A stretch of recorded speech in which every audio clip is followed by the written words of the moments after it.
Hi, it's Kaeyi and welcome to this week's Hardware Heaven game review. Now we'll be taking a look at Assassin's Creed 3 from Ubisoft, and let's just hop right into this week's review.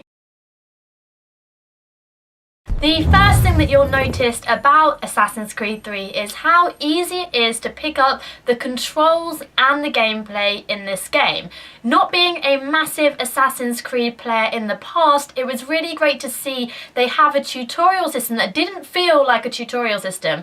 You weren't like, press this key to do this and press this key to do that. You actually went through a tutorial story that felt actually part of the game. It wasn't so separated that it felt like you had this linear tutorial that you had to complete and it was really kind of sluggy and slow. That wasn't the case at all. It really felt like this was part of the story, and I was shocked when it actually wasn't. So I really enjoyed the fact that it was easy to pick up, the controls were simple, and it was great actually to be able to learn the skills necessary to complete some of the hard missions.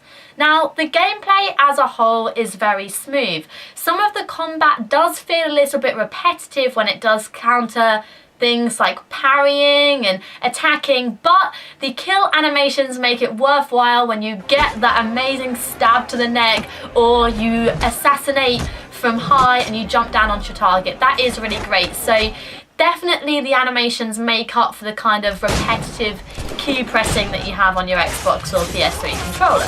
The storyline in this game is great. You can definitely see references to the previous Assassin's Creed games. However, it doesn't feel like you are missing out if you didn't play through them entirely.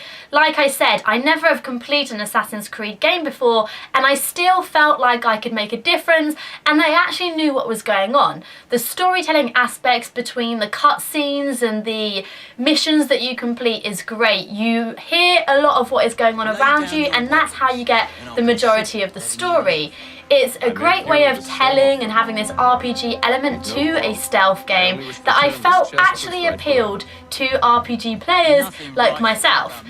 When you're walking around various towns and you're interacting with NPCs and you're hiding from guards, you really feel immersed into the environment, and that is something that I have to credit Ubisoft with, because that is one thing I love about this game. However, sometimes I did feel a little bit like I was a professional free runner rather than an assassin. I felt like I focused a lot more on climbing buildings and scaling various things and running away and hiding in hay rather than actually killing people. And if I did actually kill someone, it was kind of like I ran up to them and pressed X and that was it. It was that simple. So I felt that maybe the kills and the mission targets could have been a little bit more difficult. Maybe I'd have actually had to fight them rather than just kind of sneaking up behind them, but I guess that is personal preference and deciding on how people wish to play. Some things make this game so amazing, and as always with me, it's the little things that count.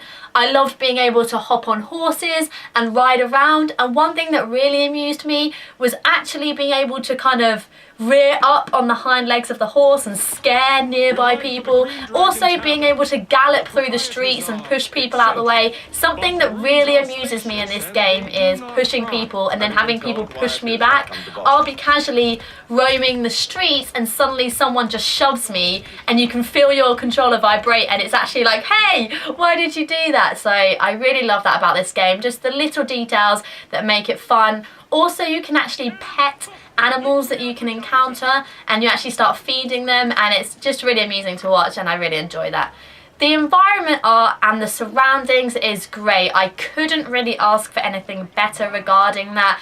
Personally, I think the art and design engine of this game is great.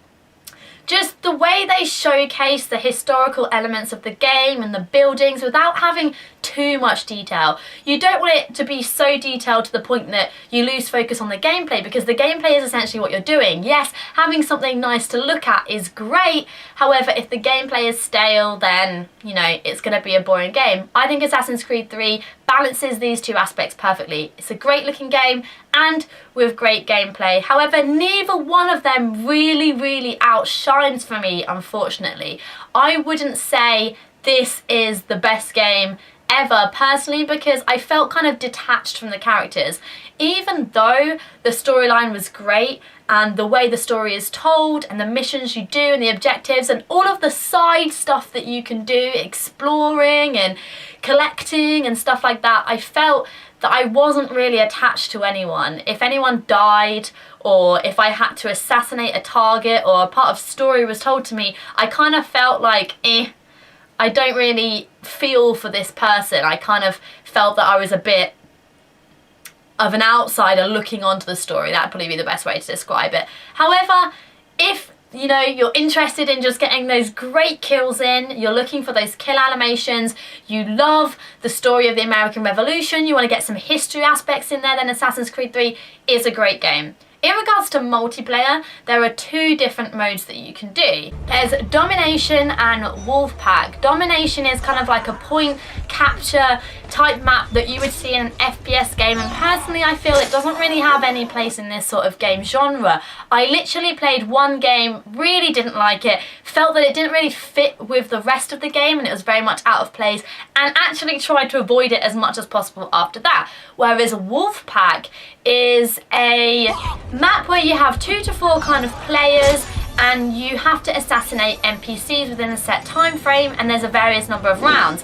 I really like this because it still feels like you are playing the game. You have to kill certain NPC targets, which essentially is what you do in single player. However, you're working with or against other people in a multiplayer setting, and you still have that kind of challenge of killing people before others get there, which I really like. I think this still stays true to the Assassin's Creed elements of the game, and I personally don't think Domination is something that I would enjoy in the future, and I think that kind of map type should stay very much in FPS games rather than the stealth RPG kind of game that we have with the Assassin's Creed franchise. Overall, I think this is a really interesting game. I'm glad I had the opportunity to play it, not playing much of any of the other Assassin's Creed games. I'm definitely going to continue doing it. I want to find out what happens with the rest of the story. Unfortunately, I haven't yet been able to complete it. It's a very long game. If you're looking for something where you can put in a lot of hours, you can have a lot of enjoyment out of it, you want to know the story, you also want to get some awesome kills, see environment, explore, try and hunt animals or pet animals or ride horses, then this is definitely going to be a great game. Personally, I rate this game 8.5 out of 10. I think they could have made it a little bit more emotional towards the characters, and there are quite a lot of glitches and bugs that I found that are quite annoying, and some of the tooltips, for example, the jump to your death to jump into hay, was quite unclear, and not of playing any of the games previously, I didn't know how to do that and struggled a lot trying to complete those jumps and ended up just dying and resetting the animus and going back to a previous checkpoint. So I think that could have been better. Maybe they could show newer players, you could have the option to have additional tooltips or more explanation to show us new players how to do things. But apart from that, it's an absolutely great game and I enjoy playing it, and I will enjoy continuing to play it in the future. So that's my review of Assassin's Creed 3, and we will see you next time. If you want to read a written review of the game, check out the links down below and you can see it on the Hardware Heaven website. Bye guys!